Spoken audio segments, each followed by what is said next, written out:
Lin Tian escorted Freya to the eagle tribe after they left. When Lin Tian checked the wounded raptors and asked if she could mend them, she answered with quiet confidence that their external injuries were nothing she couldn't handle. She would cast a high-tier spell, Healing Rain. An emerald rain began to fall across half the encampment. It did not dazzle, it simply worked. Around them, the eagle folk murmured in disbelief and wonder, their relief swelling into joyous cries as they thanked the goblin who had brought her. Hope, long absent, began to return. Once the general wounds were tended, Lin Tian led Freya to the chieftain's hut. She examined him carefully, then reported that his bodily injuries could be healed, but his shattered wing was beyond ordinary recovery. To ease his agony, she invoked a super-tier spell, Star of Redemption. The spell dulled his pain, allowing him to breathe freely again. His eyes opened slowly, and his wife wept with joy as he sat up. The chieftain, Birdman, blinked in confusion. "Am I dead? Or dreaming?" he asked, testing his voice. "You're alive," Lin Tian answered. "And this is no illusion. I came to save you." Recognition returned to Birdman's eyes as he saw the familiar faces around him. Gratitude softened his features for only a moment before hardening again, fury flaring as the memory of humiliation burned fresh. "Those who attacked us," his voice dropped low. "They will pay. I'll help you see it done," Lin Tian replied.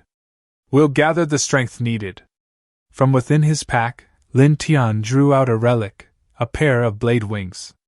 Forged from red metal, they gleamed with faint silver light, each feather sharp and feather light, etched with dwarven runes that shimmered faintly. Birdman's eyes widened. Even without touching them, he could sense the artifact's power. "This is too precious," he said. Lin Tian shook his head. "Who needs wings more than one who's lost them? If you can't fly, how will you take revenge?" Then Birdman nodded once. "Very well. There's one condition," Lin Tian added evenly. "Before these can be fitted, your remaining wing must be broken." Birdman's jaw tightened. "Do it." Lin Tian gave no chance for hesitation. Pain tore through Birdman's body, a raw scream shaking the air, and still he did not relent. When the work was finished, the blade wings were bound to him. Birdman stepped into the open, spreading the new wings wide. The wind caught them at once, lifting him effortlessly. The eagle chief could hardly believe his eyes. "These wings are unbelievable! Lin Tian, I don't even know how to thank you," he shouted excitedly as he looped back through the air. Lin Tian just gave a calm, almost indifferent reply. "Don't mention it. They don't hold much value to me. Now get ready." A faint smile tugged at the corner of his mouth. "I've been waiting for the thrill of tearing them apart." The eagle chief's eyes gleamed, fierce and hungry for revenge. "I've been waiting for this moment too," he growled, his gaze fixed far off at the horizon. "The flames of vengeance are burning." Their destination lay in the western lakes of the Grand Tomblins, a region overflowing with rivers, waterfalls, and glimmering pools. The place looked peaceful enough from a distance, almost serene. But beneath that still surface, countless monsters lurked in silence, waiting. At that moment, a big-eyed dragonfly hovered low over the water, dipping its tail to lay eggs. Just as it touched the surface, a webbed hand shot up from below, snatching it in one clean motion. The hand belonged to one of the Western Lake's rulers, a member of the Water God tribe. From a rock on a nearby hillside, the eagle chief pointed toward the lake. "This is egg-laying season for those big-eyed dragonflies," he said. "The aquatic beasts down there love feeding on their eggs. Don't trust that calm surface, there's a whole army hiding underneath." Behind him stood Lin Tian, the elf queen, a crowd of goblins, and Gabu the berserker. Gabu scratched his head, frowning. "Fight underwater? Great, except I can't swim." Lin Tian narrowed his eyes, his tone sharp but calm. "Then we'll make sure we have goblins who can. Those water monsters will make perfect breeding stock." The elf queen let out a small sigh, her voice edged with exasperation. "And how exactly are we supposed to get them to come out? They're underwater, they can sense how many of us are here. They're not stupid enough to surface." A faint, confident smirk crossed Lin Tian's face. I doubt this whole lake, one that stretches for miles, only has water monsters living in it. Without waiting for an answer, he lifted his hand and activated his summoning skill. The surface was so calm it almost looked frozen. Then, all at once, a thin red current bubbled up from below. Another followed. And another.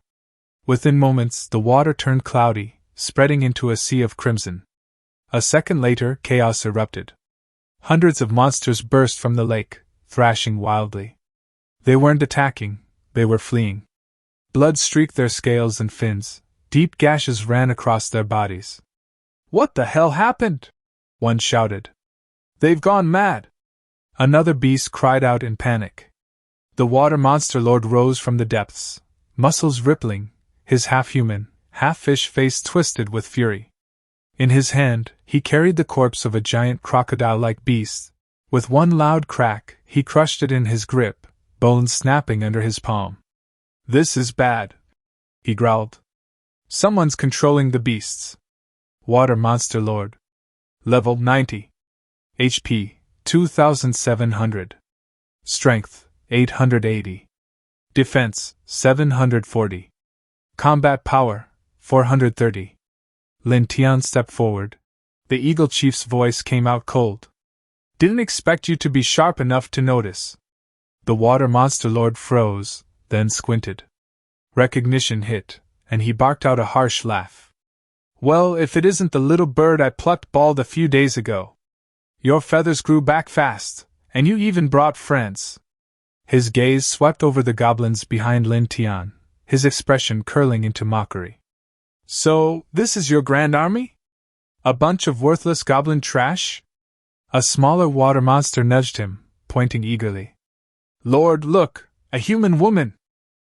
Only then did the water monster lord notice her. He licked his lips, smirking. Well, looks like we've hit the jackpot. Capture her! The moment he spoke, his army roared and charged. But Lin Tian didn't even blink. He released a deep, guttural roar. The sound rolled like thunder, bursting outward in a shockwave that slammed into the advancing monsters. Their bodies convulsed before collapsing, unconscious, all along the shore. Lin Tian's voice cut through the silence, calm but chilling. Kill the males for grilled fish. Keep the females. At his command, the goblins surged forward. Gabba led the charge, swinging his weapon with monstrous strength. Every strike punched straight through a monster's chest, leaving gaping holes that steamed in the air. Each blow was powerful enough to cleave a body clean in half. The elf queen darted between them, her bow flashing with every movement. Arrows hissed through the air, piercing straight through the foreheads of her targets. The water demon lord looked completely thrown off, like he couldn't make sense of how his entire force had been wiped out so fast. He kept darting his eyes around, wondering if those goblins were even goblins at all or something else pretending to be them. He started yelling for everyone to stop, his voice cracking with anger, only to freeze mid-shout when a razor-sharp slash cut straight across his face. It was the flesh-eating griffin, blades gleaming as he landed in front of the demon, practically declaring through his posture that he intended to make sure the demon never forgot what he'd done to them. The water demon lord let out a scream, twisting in pain, sputtering about how some filthy, oversized chicken dared to strike him. Fueled by rage, he lunged at the griffin with his claws ready to tear, but the griffin moved faster, much faster. In just a heartbeat, he'd circled around the demon's arm and shredded it into several gruesome pieces, each cut delivered without hesitation. The demon lord howled again, staring at his ruined arm in pure horror. Off to the side, Lin was watching everything with a slow grin, realizing he wasn't needed at all. The flesh-eating griffin was handling the fight on his own, and honestly, Lin knew he himself could have taken care of the rest anyway. Still, a thought crept in. The water demon lord's power jumps like crazy when it rains. He glanced at the clear sky, reassuring himself it wasn't going to rain any time soon. But right as the demon lay wounded on the ground, he suddenly whipped his head back and started shouting at someone behind him, demanding she start crying already, and asking what she was waiting for. A moment later, a piercing scream echoed across the area. A woman, another monster, was wailing in raw, agonizing sound. Lin realized she wasn't just crying, she was the crying rain demon. And the sky responded instantly. Rain didn't just fall, it crashed down, heavy and endless. Lin and the griffin exchanged one look and knew instantly things were about to turn bad. The griffin spun toward him and said he needed to get out, Lin, the goblins, everyone. Because once the water demon species felt that rain, their powers were about to spike to something terrifying. It was already too late. The water demon lord had started laughing, this deep, echoing sound, while his eyes lit up a sharp crimson. With the rain pouring harder, his whole body swelled until he looked absolutely massive. The flesh-eating griffin heard that laugh and whipped around, but by then the demon lord was already winding up. One shriek from the towering creature blasted out like a shockwave, and the griffin got flung several meters back, hitting the water with a crash so hard the ripples shook the whole lake. The water demon lord didn't even look back. He jumped straight toward Lin, clearly assuming it was the goblin leader's turn to die. As his huge fist came down, Lin seemed to be doing something. The punch hit, and for a second the demon lord really thought he nailed it. A hole sat right where Lin should have been, and the monster burst into another round of laughter, convinced the goblin was already 6 feet under. But before that smugness could settle, the hole shifted. It wasn't damage, it was intentional. Lin shot up from inside it, and his hands weren't hands anymore. They'd stretched into sharp, wicked claws, dark and gleaming like they were meant for ripping through anything. As he stood, he told the demon lord, almost casually, that it was his turn now. The slash came fast. So fast the demon lord didn't even process what happened until pain tore through him and a scream ripped out of his throat.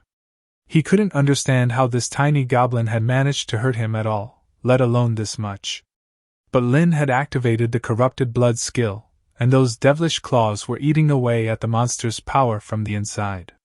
Even the demon lord could feel it, something gnawing at him, breaking through scales he thought were unbeatable. But Lin wasn't done. He spun into the air, twisting his body as he charged up another attack, the same technique the water demon lord had used earlier, except Lin compressed it into a concentrated beam. The demon lord froze, realizing this goblin wasn't just dangerous, he was terrifying. Those claws were bad enough, but a beam with that kind of force could probably punch through anything he had. With fear finally kicking in, the water demon lord bolted, diving straight into the water to grab whatever speed boost he could from his own element. The flesh-eating griffin wasn't letting him off so easily, though. The beast took off after him immediately, wings beating violently as it chased him down. But the demon lord was desperate. As he fled, he yelled out toward the lake, calling, almost begging, for the lake ghost monster to save him. He clearly decided that even getting torn apart by whatever lurked beneath was still better than dealing with Lin head-on. The griffin knew that name. The moment he realized what the demon lord had summoned, he froze and dropped the chase entirely. He wasn't going anywhere near that thing. And right on cue, the lake surface split, and something horrific crawled out. Its skin looked bone-white, like it hadn't seen sunlight in centuries. Several heads screeched over one another, all of them shrill and unstable, like a chorus of spirits gone insane. Chains wrapped around its whole body, dragging behind it as it moved. Even brushing against it for a second left the griffin's legs coated in a spreading black miasma. He panicked instantly and shot into the air, racing back toward Alice to cleanse himself. When he reached her, he blurted out what the lake ghost monster really was, an evil spirit that used corpses and chains like puppets. If Alice even got scratched by that aura, her life force would drain straight out of her. Alice listened, but she already seemed to know exactly what she wanted to do. Without hesitating, she drew her devil's sword. The moment the blade came out, she sent an evil spirit flying toward the monster, a massive dragon-shaped force that snapped its jaws wide and bit straight into the ghosts' heads. One bite. One blow. And the lake ghost monster was done. The flesh-eating griffin just stared, stunned out of his mind. He had never imagined a weapon could still take out a demon that easily.